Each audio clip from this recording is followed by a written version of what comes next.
One of my new favorite sayings and rules to kind of live by is agency is taken, not given, which is one of the reasons why I'm sitting in front of you right now recording these videos, is because these are all the things that I think about. These are all the things that are constantly rolling around in my head that I'm trying to figure out.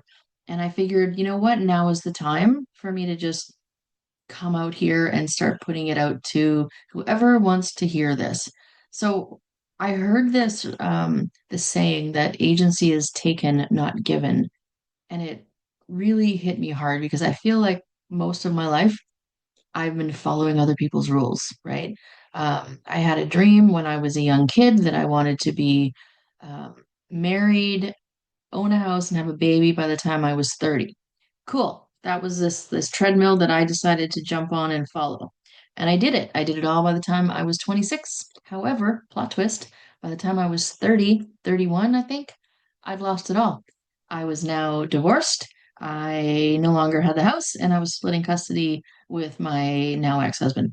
So these rules that I thought were governing my life, that were going to move me towards where I wanted to be, had already failed me before I even turned 32, right?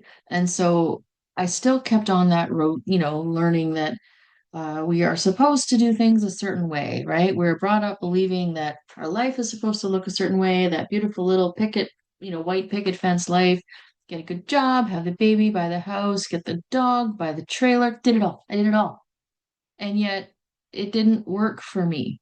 It wasn't until I left that relationship that I started to realize that that wasn't where I wanted. And I started to explore what I actually wanted, that my life actually became much bigger.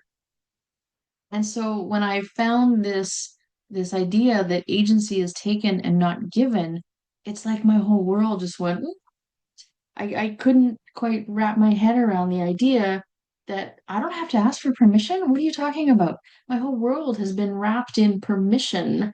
And when I stopped believing that I needed to ask for permission to do the things, that is when my life changed. That is when I got to experience so many more things. That was when I stopped worrying about what other people thought of me. I stopped worrying about what if this doesn't work because I'd already seen my dream blow up in my face once. So what did I stand to lose? Nothing, nothing at all. So my question to you is, if you believe that agency was taken and not given, what would you be doing differently in your life right now? Would you be putting yourself out here on YouTube and exposing your soft vulnerable side and wanting to help people to explore what's going on in their life? Would you be traveling around the world? Would you quit your job? Would you start a business? Would you start a family at an older age? Like, what are the things that you would do that society or our generational beliefs have created for us that you don't want to be doing? So, my question to you is, what agency should you be taking and not waiting to be given?